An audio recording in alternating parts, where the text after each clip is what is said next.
गीदड़ गीदड़ ही रहता है। एक जंगल में शेर शेरनी का युगल रहता था।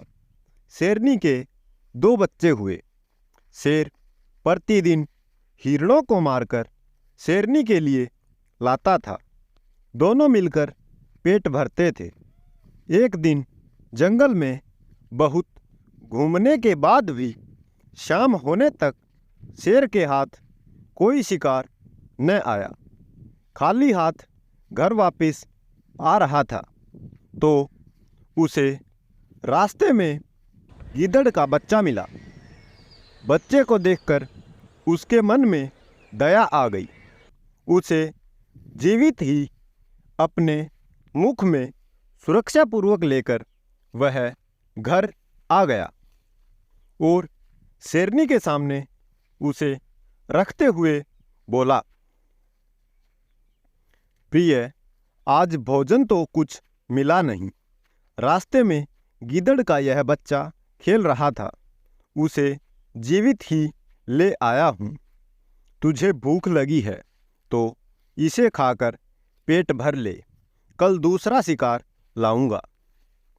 शेरनी बोली, प्रिय, जिसे तुमने बालक जानकर नहीं मारा, उसे मारकर मैं कैसे पेट भर सकती हूँ। मैं भी इसे बालक मानकर ही पाल लूँगी। समझ लूँगी कि यह मेरा तीसरा बच्चा है। गीदड़ का बच्चा भी शेरनी का दूध पीकर खूब पुष्ट हो गया और शेर के अन्य 2 बच्चों के साथ खेलने लगा। शेर शेरनी तीनों को प्रेम से समान रखते थे। कुछ दिन बाद उस वन में एक मत हाथी आ गया। उसे देखकर शेर के दोनों बच्चे हाथी पर गरजाते हुए उसे पकड़ने के लिए उसकी ओर लपके। गीदड़ के बच्चे ने दोनों को ऐसा करने से मना करते हुए कहा, यह हमारा कुल शत्रु है, उसके सामने नहीं जाना चाहिए। शत्रु से दूर रहना ही ठीक होता है। यह कहकर वह घर की ओर भागा। शेर के बच्चे भी निरुत्साहित होकर पीछे लौट आए। घर पहुंचकर शेर के दोनों बच्चों ने माँ बाप से गीदड़ के बच्चे के भागने की शिकायत करते हुए उसकी कायरता का उपहास किया। गीदड़ का बच्चा इस उपहास से बहुत क्रोधित हो गया। लाल लाल आंखें करके और होठों को फड़फड़ाते हुए वह उन दोनों को जली कटी सुनाने लगा। तब शेरनी ने उसे एकांत में बुलाकर कहा कि इतना प्रलाप करना ठीक नहीं। वे तो तेरे छोटे भाई हैं, उनकी बात को टाल देना ही अच्छा है।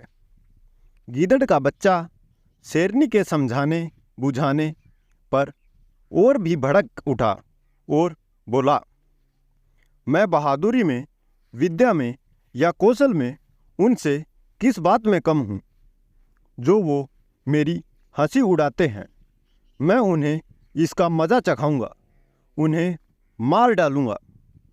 यह सुनकर शेरनी ने हंसते हंसते कहा, तू बहादुर भी है, विद्वान भी है, सुंदर भी है, लेकिन जिस कुल में तेरा जन्म हुआ उसमें हाथी नहीं मारे जाते। समय आ गया है कि तुझसे सच बात कह ही देनी चाहिए। तू वास्तव में गीदड़ का बच्चा है। मैंने तुझे अपना दूध देकर पाला है। अब इससे पहले कि तेरे भाई इस सच्चाई को जाने, तू यहाँ से भागकर अपने सब जातियों से मिल जा, अन्यथा वह तुझे जीता नहीं छोड़ेंगे। यह सुनकर वह डर से कांपता हुआ अपने गीदड़ दल में आ मिला।